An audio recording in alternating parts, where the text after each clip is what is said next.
Okay, welcome everyone. We wanted to make sure you could see this slide here as we were opening up. Beautiful picture there of Katie and Gay Hendricks. So this is a live video broadcast as part of our Oneness and 12 Spheres of Life program. It's great to be with you all today. I'm Steve Farrell, the Worldwide Executive Director for Humanities team, and we have a real exciting program in store for you. I'm here with my co-host, Anna Marie Peters, and our very special guests, Gay and Katie Hendricks. We're going to be talking about how to transform our relationships by rediscovering the divinity within ourselves and how we bring awareness to the way we relate to our loved ones. We've got a lot of exciting things that we're going to be talking about today. Be sure to stay tuned for the full hour.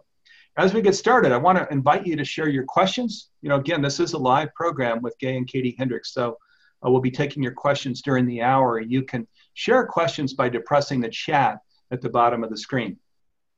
A quick introduction to Humanities team as we get started.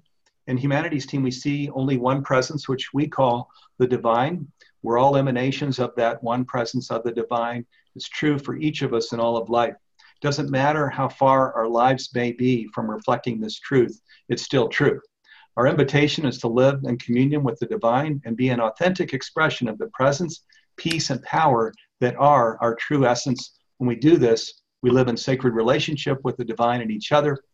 Don't need to be perfect or even excellent. We're invited to simply receive God's love and be an expression of that, each in our own way, to the best of our ability.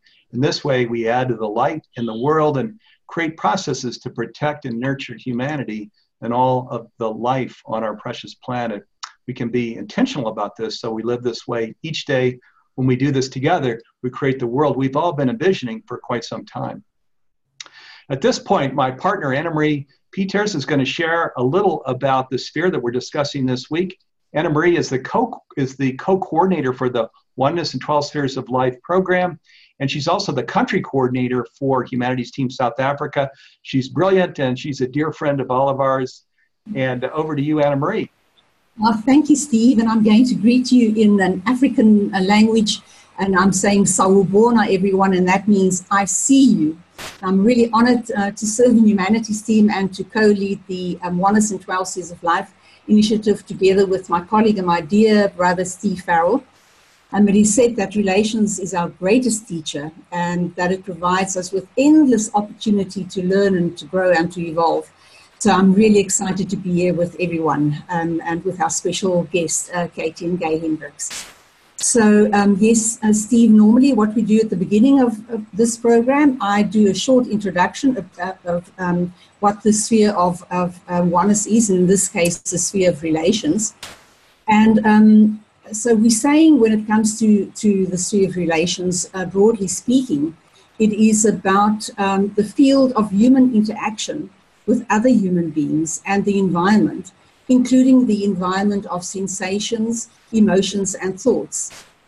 Now, during this time, with the advent of whole systems thinking and perceiving, our attention has shifted beyond thinking of relationship as narrowly meaning between human and human, or between the elements of any one given system, such as economics, science, or natural systems, for example, to relationships between all of the elements. Now, seen through this lens, we notice that everything relates to everything else. And it is this very interrelated, interconnected, and interdependent reality of life that makes relations and relationships so complex. A particular relationship includes a great number and a variety of relationships, with all of these influencing one another. Now, when we look at the world as it is, it doesn't seem as if we're doing very well when it comes to relations. And knowing that healthy relationship is the bedrock of happy personal, family, and community life, and of society, it seems as if we have much to learn. I know we are in great hands when it comes to finding some answers and tools that would help us to establish, grow, and nurture relationships that will be of greater benefit of all. Thank you, Steve, and over to you. Yeah, thank you for setting the table so well here, Anna Marie. Gratitude.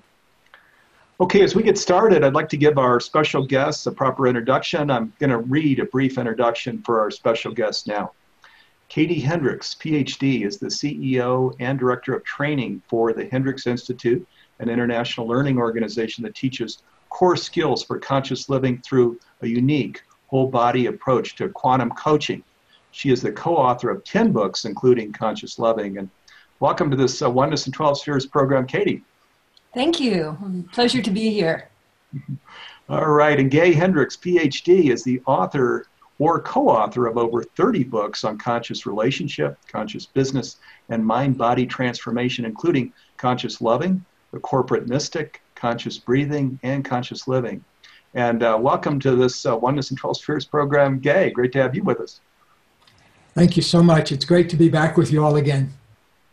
All right, and also you all can see their complete bios on the Living in Oneness Summit site. If you go to livinginone.com, you'll see their fuller bios. I encourage you to check that out. All right, we've got just a lot that we want to get to here during the hour, so we're going to jump right in with questions, and we'll be checking out here your questions from viewers as well to bring those in toward the end of the hour. So as we get started, let me just, if I may, direct this first question to you, Katie. Sure. We'd like our audience to get to know you a little. On your website, Hearts in True Harmony, you speak of Gay as a true Renaissance man, and Gay speaks of you, Katie, as a loving laser beam. You also share, which is beautiful, I can see that, by the way. You also share one another's geniuses, what each one is dedicated to, why you love working with one another. It's clear you know one another, of course, in very, very special ways. For over 30 years, you have loved, lived, and learned together. Can you just briefly share how you met and connected and how you came to work together through the many initiatives that you've created around this passion for whole relationship? Yes, well, thank you. Well, when we met in January of 1980, and we're actually coming up on 40 years together. So we just celebrated our 37th anniversary, in fact, yesterday. And what happened when we met each other is that we had really across a crowded room recognition of each other and an instant seeing of the possibility. Our connection was so strong. And one of the things I first noticed was that Gay's vision and his speaking was so inclusive. It really welcomed people in all aspects of their experience. And I also found Gay outrageously funny and also with a sense of openness rather than closed about the world, a sense of wonder and exploration. And I was immediately attracted to that. And when we got together after we had our recognition, one of the first things that we did was really sit down together and talk about what we wanted. And what we really wanted was to be connected in all aspects of our life, that we would have a sense of and an experience of unity, but also plenty of space for each of us to express our own individual essence. And in fact, our work is really all about revealing essence, who you really are, which really comes to life so much more fully in relationship. Yes, it does. Thank you for sharing so personally, Katie. Sure. Wow. Yeah, it's the thing that we certainly are all sure of is that you do have a very, very special and a wonderful relationship. We see it in your work, and we see it in the stunning photographs that you have on the internet as well. So it's wonderful that your special relationship is of such great benefit to the world. Before I go into my question to you, Gay, I thought to mention that it's very interesting that our conversation today coincides with a 2-day parliamentary, or presidential rather, summit on gender-based violence and femicide here in South Africa. Statistics show that the murder rate for women in South Africa increased drastically by 117% between 2015 and 2016-17. We are dealing with a scourge, and the issues resulting from gender discrimination and inequality are great, and they impact on every level of society. Also, I mean, on a global level, not only in South Africa, we are all familiar with the Me Too movement and the great outcry for the dismantling of patriarchy. So I just want to mention that up front. We are really grateful for the work that is being done by people, by yourselves, whilst we are absolutely mindful that we do have a long way to go to make a difference when it comes to our approach to relations and to relationships. So I wanted us to keep that in mind and to throughout think about all the things that are happening in the world that we want to change in this regard. So Gay, with that over to my question for you, when I searched on the internet to make sure what it is that you're all doing, I see that there's the Hendricks Institute and there is the Foundation of Conscious Living, as well as the Hearts in True Harmony. And I was wondering, I mean, obviously these have different purposes and so on. Can you maybe just share with us briefly, because maybe others would also have the same question, what is the difference briefly between these different initiatives? Well, the Hendricks Institute is our training center where we train professionals, mostly from around the world, on our particular approach to relationship and transformation. The Foundation for Conscious Living is a nonprofit foundation that people donate to, including ourselves, to give scholarships to people who are doing worthy things and who are doing movies or projects that we believe have transformational significance in the world. And so our foundation funds those. So they cross, though, in the fact that both of them are grounded in the same set of principles that you see both on our website and both in the Foundation for Conscious Living. For example, we found that a body-centered approach really is the most efficient way for transformation, because unless, it's one thing to transform from the head up with your beliefs and everything, but unless that wakes up in the morning before you do, then you're out of sync with your body. And so we take a very much whole person, body-centered approach where people open up to transformation on many different levels, the intellectual level and the somatic level and the emotional level and ultimately the spiritual level. Another big one of our foundation principles is around the subject of responsibility. We spell it responsibility, in other words, the ability to respond, because one of the things, Katie mentioned that we just celebrated our 37th wedding anniversary, and one of the things that we did in our wedding, we were on a mountaintop in Colorado at the time, and we spoke our vows to each other, and one of the things we vowed to each other was to eliminate blame and criticism from our relationship and instead create a flow of positive energy. And we didn't know exactly how we were going to do that, because we both came from very kind of critical, blameful families and had a lot of that in our own relationships too.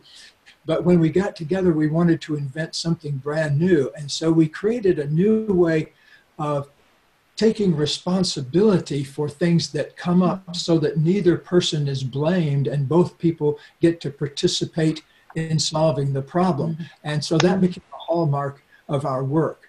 Of late, too, our new book, The Joy of Genius, just came out, and it's a sequel to my book, The Big Leap, and it explores deeply the subject of creativity. And in increasing amounts over the last bunch of years that Katie and I have been together, we are finding that creativity plays a huge role in what keeps relationships alive and thriving. And so we encourage couples and other kinds of relationships that come here to work with us, like business relationships.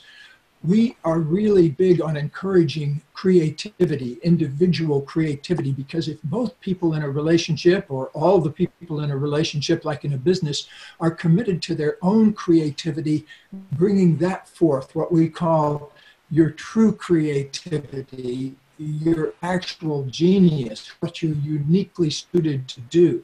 When people can bring those forth, then real magic happens. Wow.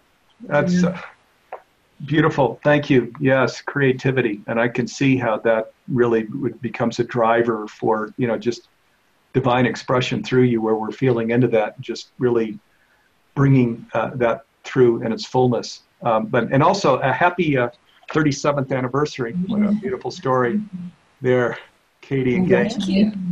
By the way, people, there's a viewer wanting to know, is this a live program? This is a live program. So if you've come on late, feel free to put questions in the window. We're going to get to a few of your questions here during the hour. So let me, if I may, direct this question to both of you, Gay and Katie. And it's when we sent out a promotion for this program over the weekend, we shared that we were going to talk about how to transform our relationships by rediscovering the divinity within ourselves, and how we bring this awareness to the way we relate with loved ones. And can you just talk a little bit about that? Yeah, at the root of being able to feel that divinity moves through you is really loving yourself, knowing that you're an expression of the divine. I like to sometimes use the image of light moving through a prism. And when you do that, you get all of these different colors.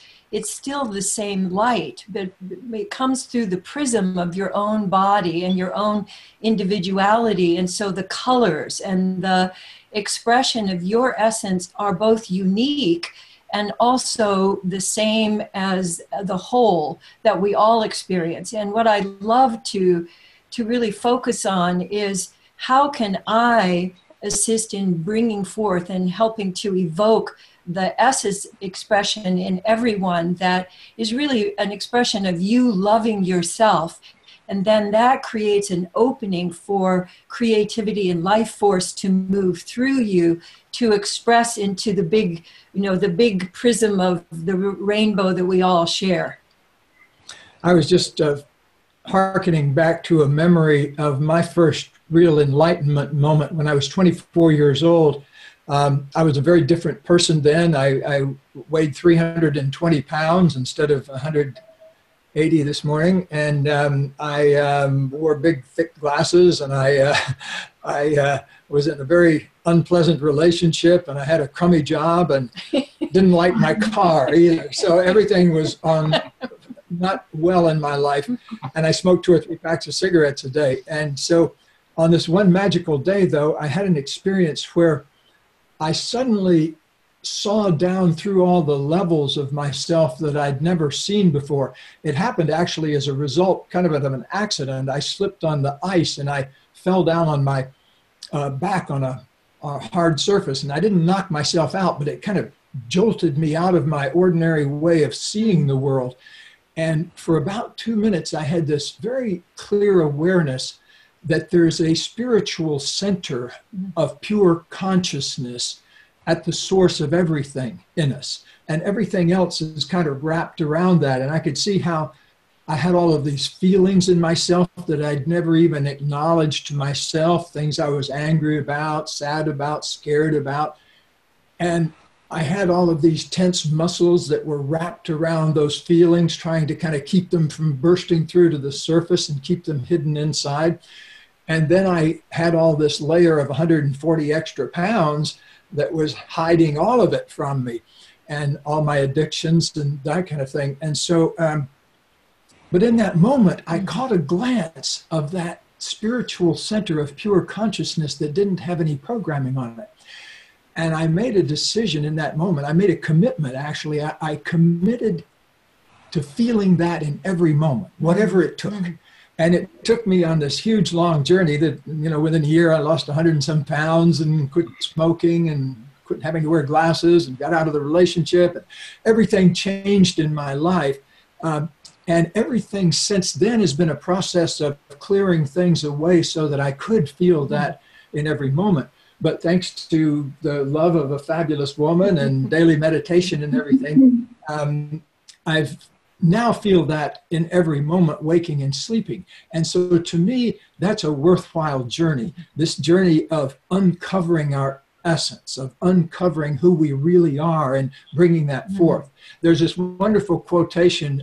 I use it in The Joy of Genius. It's called, It's from the Gospel of Thomas, one of the apocryphal Gospels. Mm-hmm. It said, if you bring forth what is within you, what is within you will save you. If you do not bring forth what is within you, what is within you will destroy you. And I think it's to speak to both sides of that, the power of opening up to that genius that we have inside ourselves is incredibly liberating, and not doing that is not good for us at every possible level. And I know I've been there for both sides of it. So I want to speak primarily to the joy of liberating our true essence. Mm-hmm. Mm-hmm. Wow. Yeah. Stunning. And that quote from the Gospel of Thomas really does say it all. Yeah. And also when I think about the divine, you know, we tend to think that the divine is also all good. You know, there's I can't remember whether it was Deepak Chopra or whether it was Neil Donald Walsh, but I'm sure, you know, I've heard a couple of people say this, and they speak to God being a process. And I like that very much, because when we look at the divine as a process, it allows us to be forgiving and compassionate for not only your loved one, but everyone in your life, everyone that you have a relationship with. So we realize that we are all here, you know, who we are right now, and we're not a fix. We're not complete here as we stand. We are complete whilst we are not complete, and I like looking at the divine like that as well. Yes, lovely. I think of that sometimes as that we're emerging, that as more that we come to appreciate and love ourselves and be open to being impacted by connecting with others. It's our actual connection, the feeling of being with another and feeling our feelings and being able to share what is going on and what our emotions are and what our wondering is and what our aspirations are, and that processing together, as well as emerging, the emergence that happens when both people are curious and wondering rather than locked down in being right. In fact, I think being right, which comes out of, I think, fear. If I can control something, if I can be right about something, I can keep my fear at bay. But if I go ahead and open up to the fear that often comes when there's more energy, when two people connect with each other, it brings up more energy than either of us experience on our own. And that emergence of energy people can be scared of. And when we learn how to relate to that, to be in process with what is emerging, we get to experience more and more life energy and be able to enjoy that. I was remembering William Blake once said something I think really fabulous, that energy is eternal delight. And that as we open up to enjoying energy, it's really enjoying consciousness and divinity and creativity, life force moving through us, and enjoying that rather than resisting it. Yes, Katie, and I think that I was going to ask that later, but that for me also touches on the aspect of mystery, isn't that so? So, seeing that everything is a process, we have no idea. There are no guarantee of how things will work out. So instead of, having a preconceived idea of, what this relationship is and who this person is that, that you're being with, is to stay in the mystery and to stay open, to what will develop. Isn't that so? And that makes the relationship so rich and so interesting, and it allows you to be creative around it.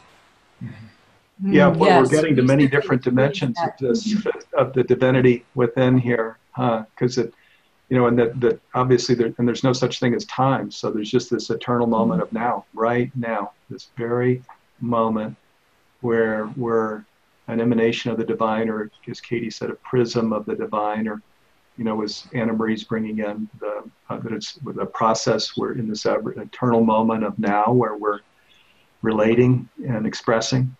And this story that you brought in here, Gay, wow, you're 25 or 26 years old. wow, I mean, talking about an utter and complete transformation. Stunning, really. So, yeah, and as we feel into this process or into this divinity, it's beautiful because it is life transforming. And I love what you were bringing in earlier. There's the choice, this Gospel of Thomas quote of, we can, be destroyed by, the separation state, which is this ego state, or we can be utterly transformed in just an expression of the light, where we allow ourselves to really to shed, the layers of the small self and ego and so on, and express the beauty, and splendor of divinity, which is what is our true essence. Yes, I had an image come to mind of something that happened actually on our wedding day when we were on that mountaintop in Colorado, that as we were speaking our vows to each other, we looked up and suddenly realized that there were these two magnificent hawks circling about 100 feet above us, just circling around in the wind currents, and they stayed there while we spoke our vows to each other. And then we looked up and they were slowly disappearing further and further up, maybe 500 to 1,000 feet into the sky. And they went up in this spiral. And that put the image in my mind that later came, one of the new things we use in our workshops is what we call the genius spiral, which is an open-ended way of being with yourself so that you allow on a daily basis more and more of your natural true genius to shine through. And we depict it in the form of a spiral because a spiral doesn't have any closure to it. So you just keep getting more and more and more and more as you open up to it more. So the essence, once you start opening up to your genius and your essence, it carries you along with it, like those hawks are kind of buoyed up and up on the wind currents, that just the natural owning of our genius has that wind current, effortless quality to it. And I also wanted to add that we've lived here in Ojai for 17 years now, and over the last, I'd say 5 years or so, we've had regular visits from hawks. We have a fountain in our front yard, and every week we have a hawk who comes and sits and bathes in the fountain and splashes water all over. And it's a reminder to me that we're in this spiral of riding the currents, both of what is coming up from within us, but also what's arising between us. And that the co-creativity of two people who are open and who regularly practice turning toward each other and giving appreciative attention, giving curious attention.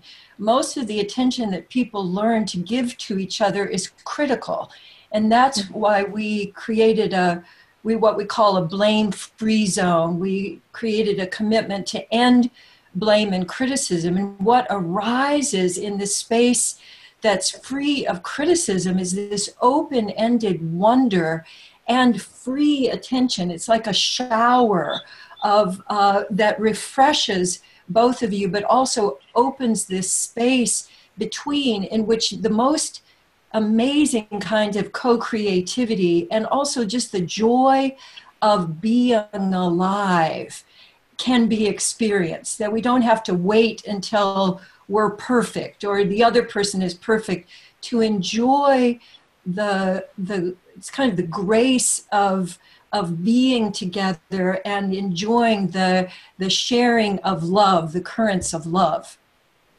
And we don't want to make it sound like it happened overnight. Right. It took a number of years of practice before we, and we had to have a whole, we caught ourselves many times blaming the other person. Then we'd always go, how am I contributing to this situation? So we went from blame to wonder thousands of times. And but it paid off because, for example, neither one of us have said a critical word to each other this century. Mom. Goodness, wow, that is amazing. But it does take practice, and that's such a wonderful thing to strive for. I'm sure there are many people listening and thinking, oh wow, wouldn't it be wonderful to have such a relationship? It's really something to strive for. That is so beautiful. Yeah. So, Steve, do you want us to go into the next question? Yeah, please. No, I was just saying, and I'll just say, what a wonderful moment of bliss here, huh? This whole, I think, this is very palpable, what we're all trying to put words to, and I'll just share one real quick personal thing. Anna Marie's got the next question, but, years ago, my wife and I, we had some things we had to do with our house, and we had to move out for 9 months, and our son went through some challenging times, and it was a very challenging time for us, and we saw a conscious person. And one of the things, as we were talking, I was talking about how much I love Stephanie and the kids, and she said, well, how often do you tell them, that you love them? And I thought, and and that started a process where I just was saying, I love you all the time. And now, in our family, it's just, even in text, I could show you my text messages from them, hearts and love you, love you, love you. So it's wonderful how, I don't know anybody that was birthed into this world of bliss that we're talking about. But I do know many that have journeyed, are journeying into it. And it's a beautiful journey, where we can just share how much we love each other and find ways to be supportive of each other. Because, of course, nobody is perfect, but that's not the point, is to be perfect here. The point is the journey of love and support and service and all of these things that we're talking about. Absolutely. Absolutely. Yes. So, and I'm sure we've touched on many of the principles that it's part of my next question in the conversation that we have had so far. But when it comes to making a shift in relationship, you highlight on your website, you speak about 12 simple yet potent principles that people could follow when they want to make a shift. Are there any other ones that you want to share still? And this question could be, for both of you, and I don't know which one of you would like to go first. Well, one of the most important aspects of both individual creativity and co-creativity is to shift not only from blame to wonder, but to shift into what is it that I really want, and to ask your partner regularly, what is it that you want, and how can I support you in having what you really want?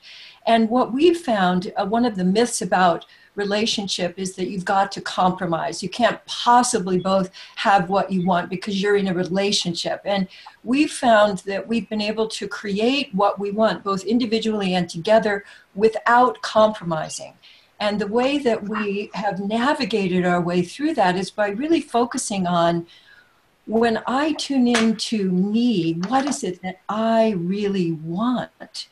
And I realized when we first started asking each other that early on in our relationship, I didn't actually know what I wanted. I didn't even know how to kind of find what it was that I wanted, because I'd been so trained.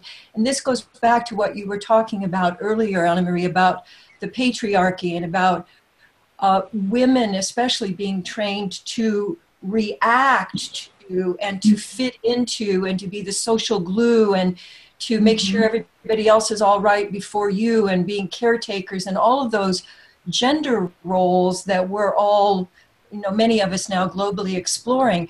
But what's underneath that is that as an individual who's evolving, I can actually have wants for me as well as for others, and that I can put me first, and that's not selfish. So wanting is really, I think of it as an essence question of, well, what do you really want? And as I've asked people that, it's often taken them a while to come to, oh, that's really what my father wanted for me, or that's what you wanted for me, but what I want. And the moment someone lands on that, they have so much more access to their own, like, I'm an important person. I'm not the most important person, but I have value.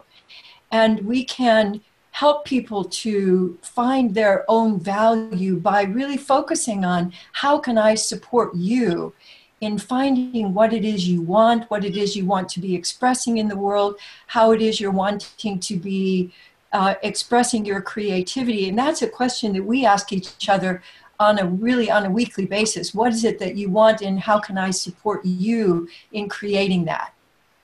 That is awesome, Katie. I like it. I love it so much. You know, we always speak about the power of vision, but I think this is part of it, isn't that so? And if we don't focus, instead of focusing on what we want, we're always focusing on what we don't want and what's wrong. And this is why we're staying in the position of blaming, isn't that so? Yes. Yeah, and we also, in our early days of our relationship, we spent a lot of time figuring out, well, what do we want? And we came up with three big things in the beginning that were really important to us. First, both of us wanted a relationship where we could be honest with each other, where we didn't have to hide our feelings from each other, because we've both been in other relationships, the kind where you'd say, are you upset about are you upset? And the person would say, no, I'm fine. And then about the 50th time you'd ask them, they'd tell you what they were upset about all along. And so we didn't want to do that anymore. We wanted to create a space of honest speaking and generous listening to each other. And so that was the big one.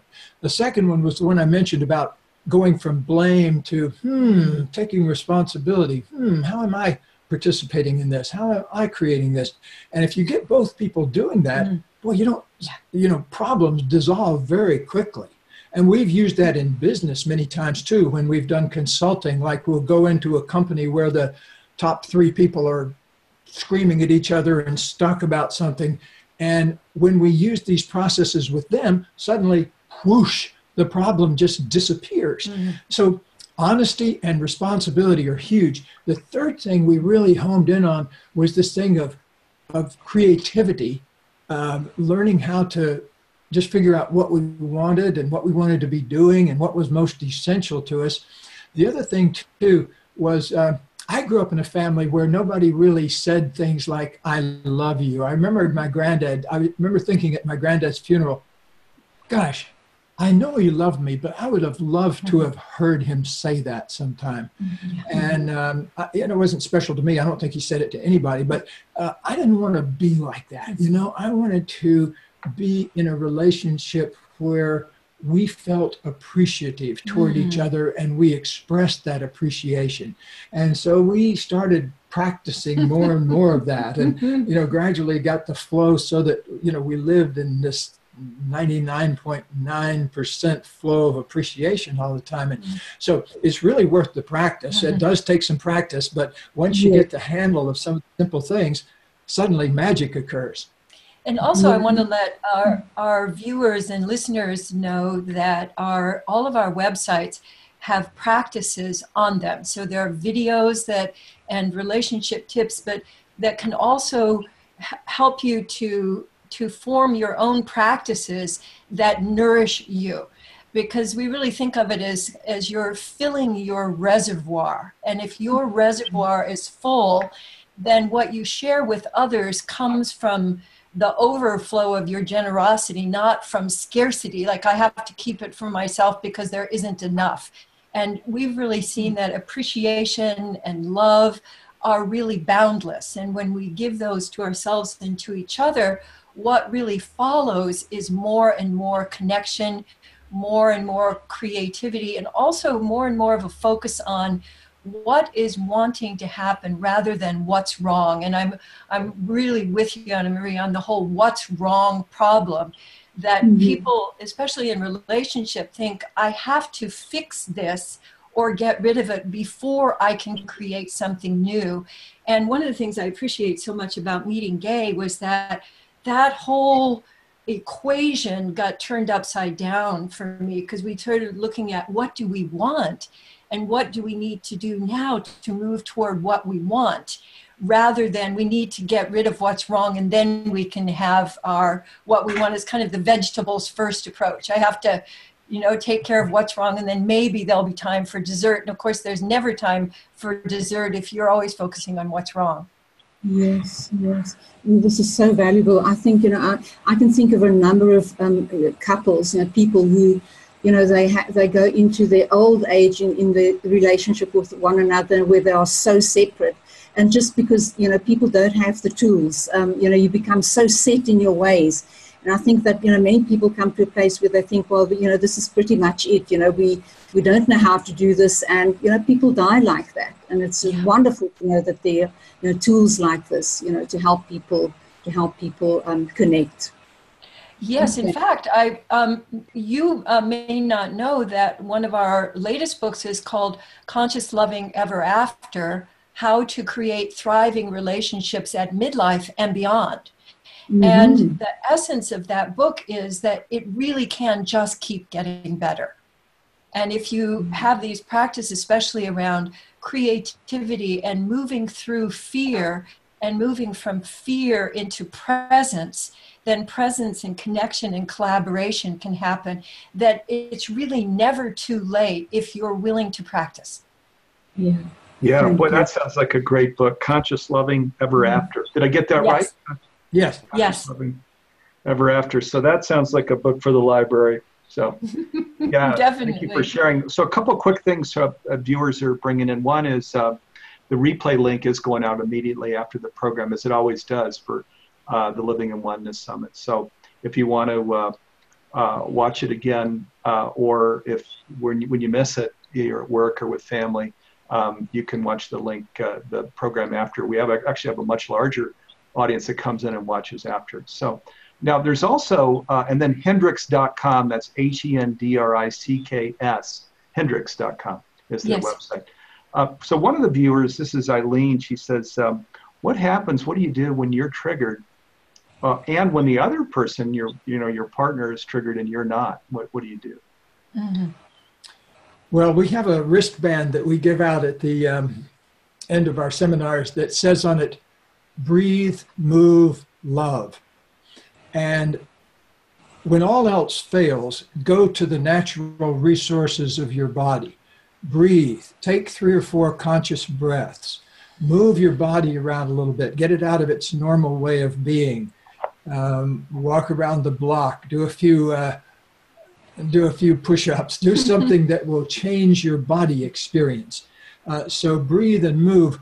Fundamentally, every problem that gets solved, though, has to be solved with love. Otherwise, it comes back around again. So our job at any moment when we get triggered is to love as much as we can from wherever we are. And so this means if all you can do is stand there and love the fact that you can't love yourself right now, that's as much as you can love from wherever you are. If all you can do is love the lobe of your partner's left ear, that's where you have to start. And there are times when you can't even love that. And so you have to love yourself for not loving your partner. But all problems resolve in love, that the beginning and the end is the same, that the act of loving in that moment, whatever that moment is bringing us, is the ticket to then having the flow of love begin between you and the other person or the other people. Beautiful. Love that. Yeah, find something to love. We can always do that, but start with breathing and moving. So, yeah, thank you, Gay. And Anna Marie is, so Anna Marie is, by the way, to viewers, she's in Pretoria, South Africa. I'm in Boulder, Colorado. The Hendricks are in Southern California, and the producers of this program are in Canada and Oregon. So there you have it. We've got a global broadcast here. I love it. Yes. And let's see.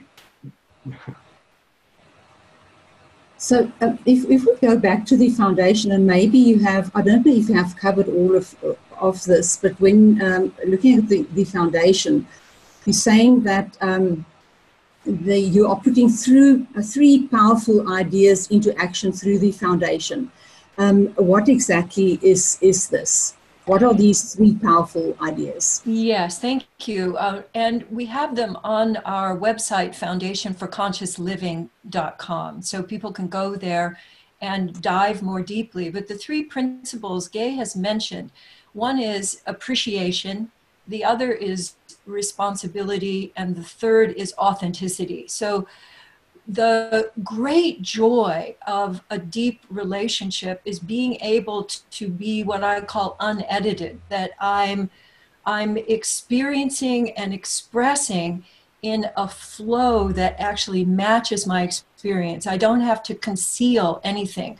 So the principle of authenticity is really your spark plug for aliveness. When you're connecting to what's really true, and you know how to say, no, I'm feeling some heaviness in my chest, or I just had the thought, I just got disconnected from you. That flow of authenticity is really the lifeblood of your connection.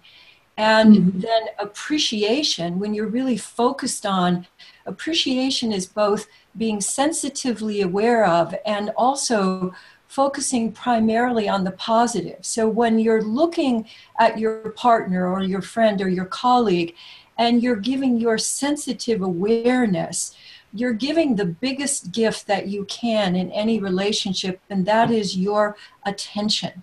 And your appreciative attention really is like watering a garden. It allows the person to bloom and to be able to reveal themselves in the safety of your loving attention. And then responsibility is, Gay's talked about it as being able to respond rather than react. And when we're feeling threatened or when we're in fear, we only react. But when we can move from blame into wonder, we're actually reclaiming our creativity. Responsibility, I think of, is really reclaiming our creativity so we can act by choice. All of the reaction is simply somebody's done something and I've reacted to it from survival, and then we're just two people trying to survive rather than two people who can use their resources to co-create and to create solutions. So we find those three gateways are incredibly powerful. They're very incredibly simple, but together they're incredibly powerful to create a new world where we're standing together as equals and we're moving together toward creating the world that will really support and sustain us all. An example of that would be one of the big projects our foundation has funded over the past 2 years is the first ever Love and Relationship Conscious Loving Film Festival, where filmmakers from all over the world submitted movies, and we gave away a $10,000 first prize and a number of second and third prizes. But we had the first year, I think we had 215 entries, different films from all over the world. And the idea of the festival was to promote a new kind of relationship that's not based on fear, that's not based on blame or apology or anything like that. What are new ways of being in relationship? And so we got filmmakers all over the world thinking about that. And then we just did the film festival again. It just ended just recently, and we had the winners picked, and people can still go see the winning films. And I encourage people to do that because there's some great new wonderful ideas about relationship and very heart-opening movies that will make you cry and laugh. Wow, that sounds great. I wasn't familiar with. I'm not familiar with the film festival, but I will go. Check it out. Yeah, thank you. That's exciting. And it's Hendricks.com. Hendricks.com again is their website, as we're wanting to go following this program to run some of these things down. Let me bring in another question from a viewer.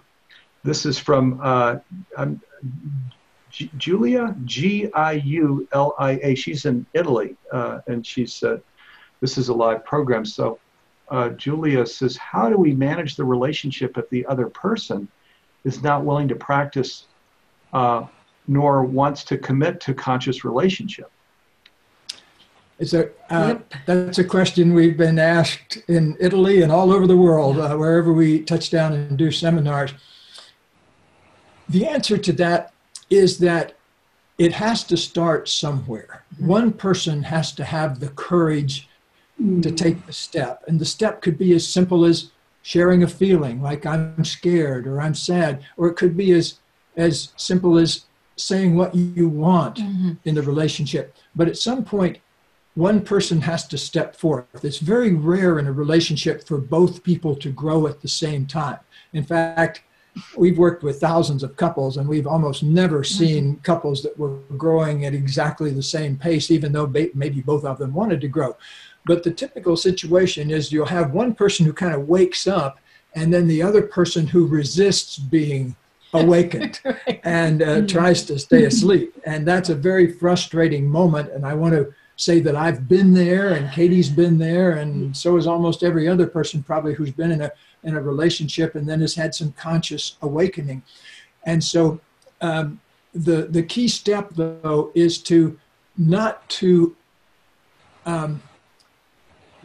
get smaller to stay in the relationship. You have to keep growing. You have to keep being a model of what you want to create, not expect the other person to go along with it, because they may awaken a year later or a day later or never.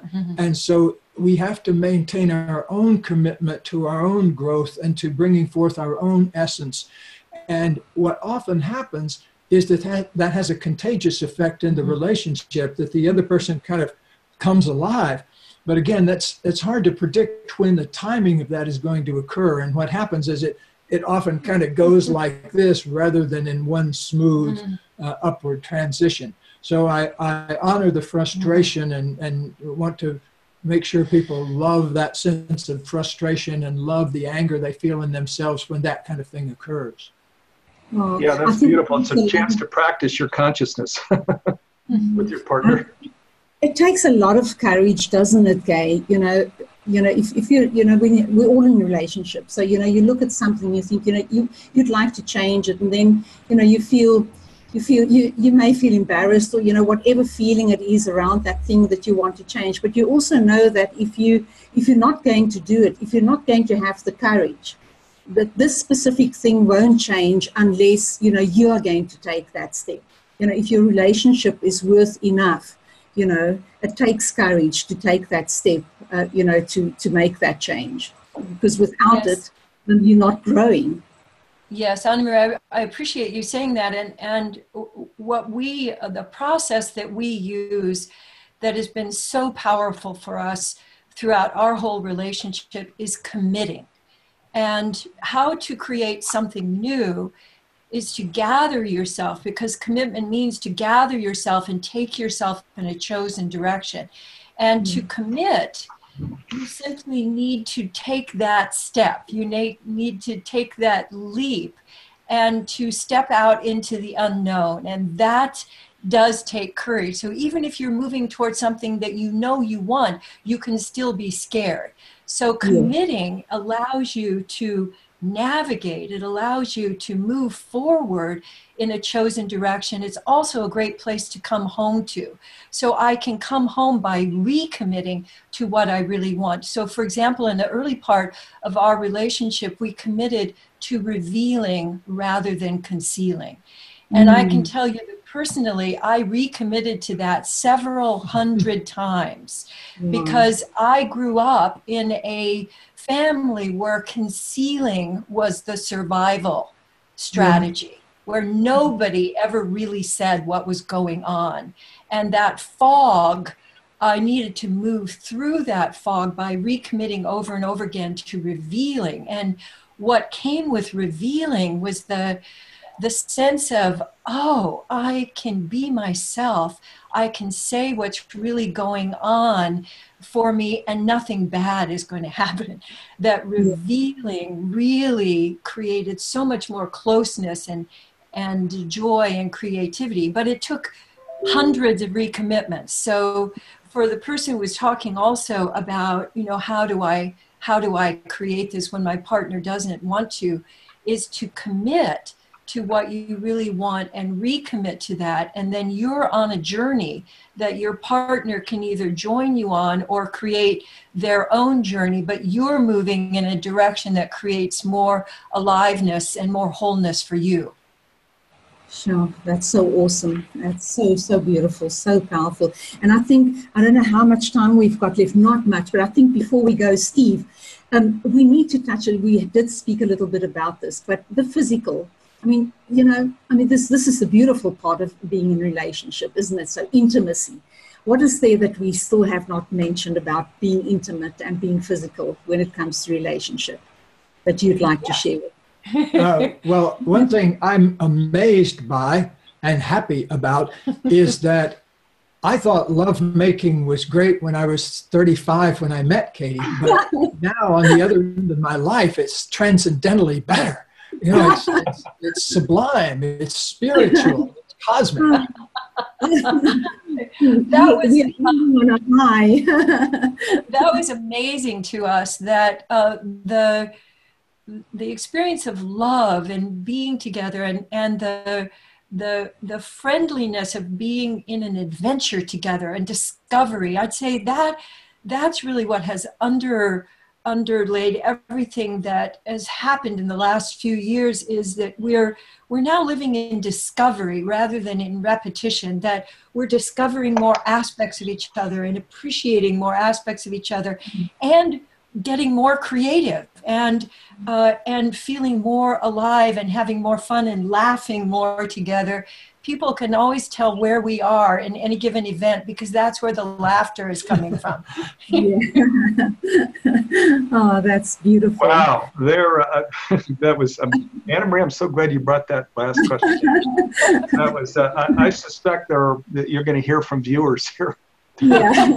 What a great crescendo moment here as we wrap up this program. Wow, because I've got to get some announcements here, but so thank you so much. So Gay and Katie Hendricks, Hendricks.com, Anna Marie Peters, my partner, colleague here. Wow, what an incredible hour, and it went way too fast. Wish we had a little more time, but they'll be back here. As Arnold Schwarzenegger says, right? I'll be back. So, they'll be back. So thank you. Thank you so much. It's a fabulous hour. I'll thank you all again here before we wrap this program. But let me just get to some important announcements first.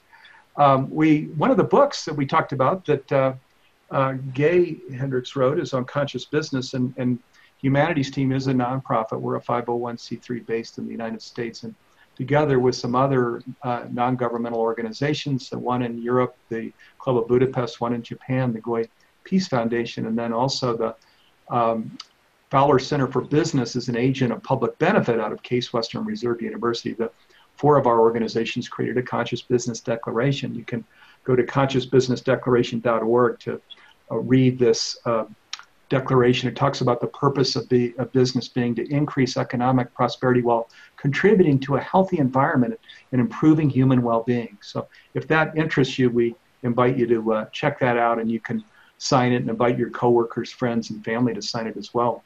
Also, a oneness declaration. This is what preceded the Global Oneness Day.